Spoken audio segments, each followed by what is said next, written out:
What is going on, everybody, and welcome back to the channel. If you guys saw my last video, you know that I was in a little bit of an accident with the Ford Mustang RTR Spec 5 10th anniversary, where someone rear-ended me at a light.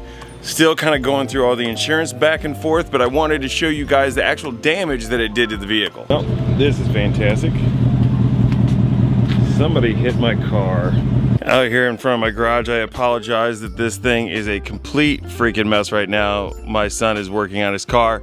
For those of you who are only familiar with the J-Dub Racing channel and don't know too much about J-Dub wrenching, first of all, go check it out. But we have the Focus ST here. We also have this Mini Cooper. Title says it's a 68. Multiple people have told me that it's not, but it's a classic Mini here, right-hand drive. It was originally registered to Japan. We picked it up from California, but that is one of the things that we got here in the garage that hopefully we'll be able to get on the channel and have some fun with. But neither one of those are why we are here. It's all about, unfortunately, the Mustang. So walking around the Mustang right here, you can see where the main impact happened here at the rear of the vehicle.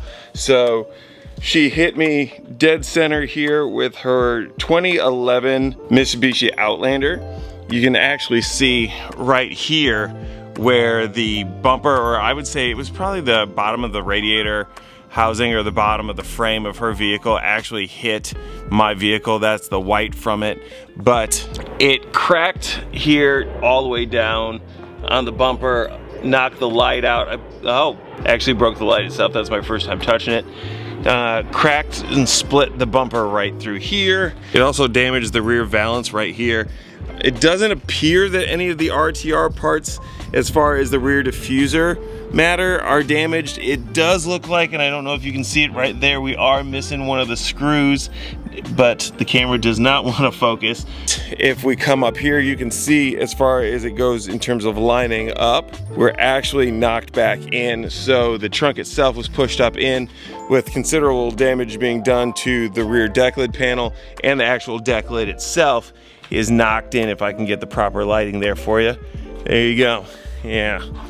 And then as far as the rest of the outside of the car goes, you can see where the bumper is no longer lining up there, dented in a little bit here along the top. Then on this side, it's partially popped out again here in this corner, with again damaging right there. I did get the fuel door to close. It wasn't wanting to close there for a little bit, but if the lighting is just right here, you can see it actually created a crease right here in the rear quarter panel.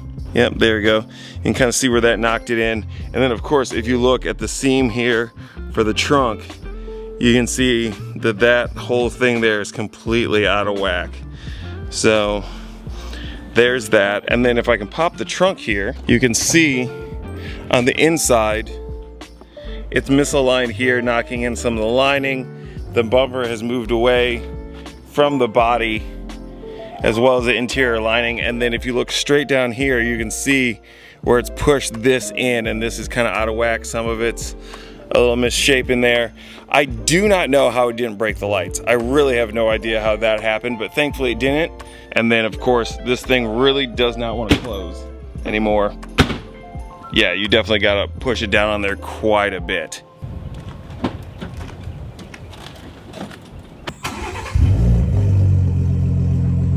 So for the last few days, I've been going back and forth with insurance. The accident happened on Sunday. The very next day, I reached out to her insurance company, and I found out why the police felt like there was an issue with the insurance and wanted to go criminal mischief.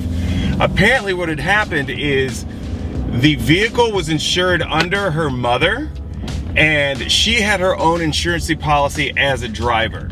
So what ended up happening was, I reached out to her insurance company first. She did have valid insurance like she said she did, thank God. And I went through the whole process with them. I had to download an app. We had to go through and take pictures and upload them and talk about estimates and where I was gonna take it for estimates and how they were gonna pay me and all of that, only to find out that her insurance doesn't want to cover it. The issue that her insurance had is, since the vehicle she was driving was insured by the mother, then the vehicle should pay for the insurance damages. At this point, I really don't care who pays for what. I just want my car fixed. So now, after going back and forth with them on that, I am now working with Progressive. Hold on, wicked corner. Ah, and the car in front of us wants to hit the brakes. Ugh. Anyways, so now I'm dealing with the mother's insurance, which is Progressive. And I talked to them. They were really quick about getting back to me, and I have to do the same deal with them where I have to send photos into them. They're gonna assess it and figure out what's going on. But what they're doing right now is they want to make sure that her insurance will pay for some of it. Oh, they hit the brakes again?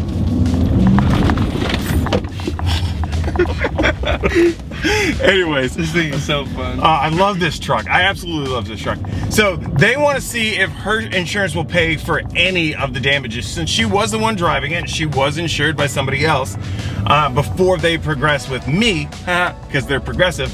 Anyways, so that's where we're at right now in this holding pattern. So right now, I guess my biggest worry is finding the proper shop to fix it. Now, a lot of you I've seen in the comments have said that, hey, yeah, that seems like it's pretty easy to fix, not too much major damage, but the thing is, since it's a wide body, the fenders have been cut.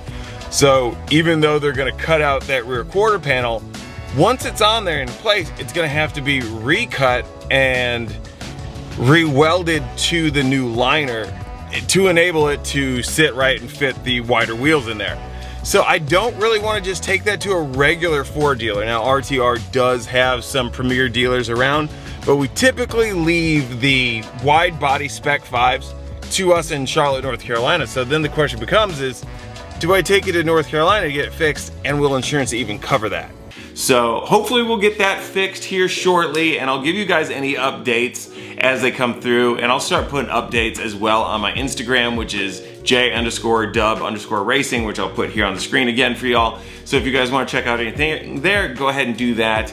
If you guys want to see next week's video, which will finally be the video of me racing the GR Corolla at NOLA Motorsports Park in New Orleans, go ahead and hit that like button, hit that subscribe button, ring those bell notifications so you don't miss that. But until the next one, here's hoping that we have no further accidents, and I'll catch you in the next one. Peace.